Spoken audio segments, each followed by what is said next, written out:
Hello there. Welcome back to Confessions of a Small Business Owner with me, Alicia Michelle. If you're new here, welcome. If you've been here, welcome back. I appreciate you. Confessions of a Small Business is where I confess things that are going on with me in my small business world. And hopefully it helps you in your small business journey, whatever your journey looks like. And just so that you know that you're not alone in this small business space and that we all are going through something despite what social media may be trying to tell you. So that is Confessions, and basically it's just a compilation of just recordings that I just record where I confess things that are going on with me. So so in this episode I discuss my last video. So I had I felt like in my last video I was very open about something, and so I kind of, I felt like maybe I was a little too open. So I discussed that. I discussed being an Amazon influencer. I got my first payout for that, and I discussed having a plan B. Should you have a plan B? Do you have a plan B? And I also discuss being featured in a magazine and like what that looks like. And that's it. So I hope you enjoy this episode. Don't forget to share it with someone who may need some motivation in the small business space, or a consumer, just so they understand what we are going through and what we deal with as small business owners. Thank you so much for being here, and I appreciate you. Don't forget to be the you that makes you the happiest, and drink your water and mind your business and do you. Because guess what? Whether you do you or don't do you, someone's going to have something to say. So thanks again. Don't forget to like and subscribe and enjoy. Love ya. It's good, like this side of the heart. It's going to be another side too. But anyway, all right, enjoy. So I was sitting here and I was thinking about my last confessions. And, I'm a very I want everything to be fair. I want, people to, I don't know the word, but I talked about, a customer saying that they didn't get their package, and just answering DMs, and a lot of the things that I talked about, I'm not going to say I don't want to come off as,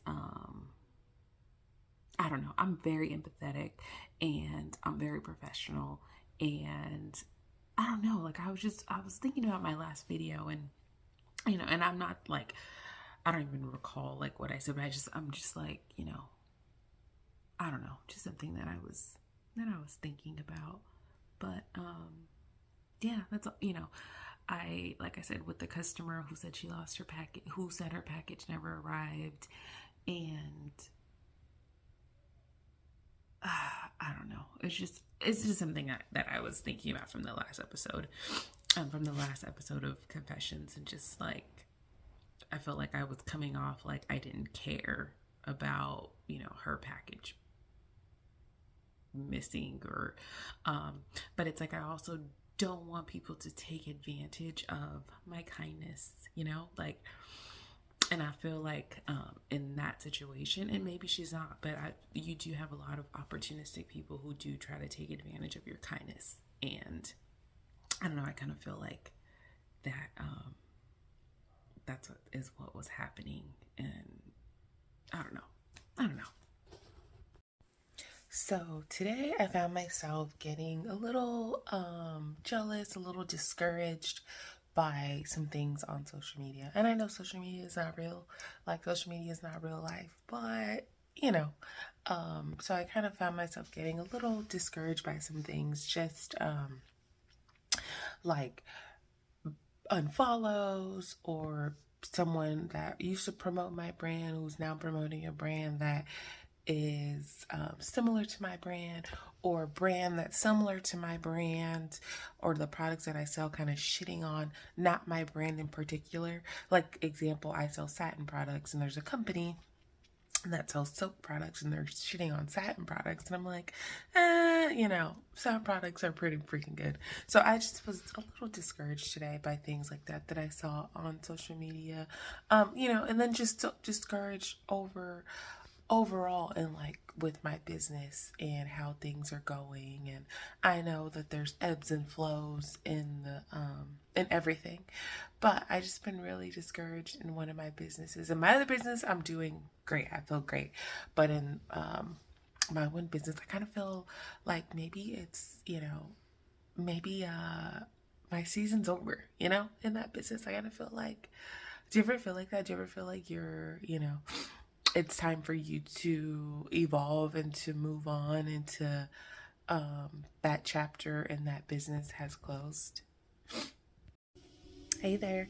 So something I wanted to confess is I got my first payout from, let me close my computer here. My first payout for my Amazon associates. I've been an Amazon associate for, I don't even know how long, like an Amazon influencer. I have an Amazon store. There's a link probably on this YouTube video. Yeah, I think, yes, in my YouTube channel, there is a link to my store. Anyway, I got my first payout. I'm super pumped, because, I mean, why not? Celebrate the wins and learn from the losses. Yeah, so that is it. And then something else I learned, well, I guess I can't say I learned something else I learned, but something I have learned recently, in the small business world. So I learned, and maybe this is not true for everything, but I learned that you have to, in order for your product to be like discovered by a magazine, or for you to be featured in a magazine, you have to submit your product. And maybe that's not true, but I did learn that recently. I did learn that somewhere. I read it somewhere, but I just assumed they found you, like editors find you or writers find you, or so that is just something that I learned, that you do have to submit your product, if you want it to be featured in a magazine or something like that. Something else that I've been wondering though is like when people put in their bios, or they post like, my product has been featured here. I'm always curious as to like, what exactly does that mean, to be featured? Like, does it mean like you have an ad in the back of the magazine? Does it mean there's a whole article written about your product? I'm very curious. So that's it. Something I was thinking about is how much of business failure is because you're constantly thinking about a plan B, when really you shouldn't have a plan B, right? Because the energy that you're putting on having a plan A and a plan B means that you're not giving 100% of your energy to plan A. I just kind of wonder, it's just something that I was thinking about. Like, does having a plan B affect the success of your business? Because you always have something to fall back on.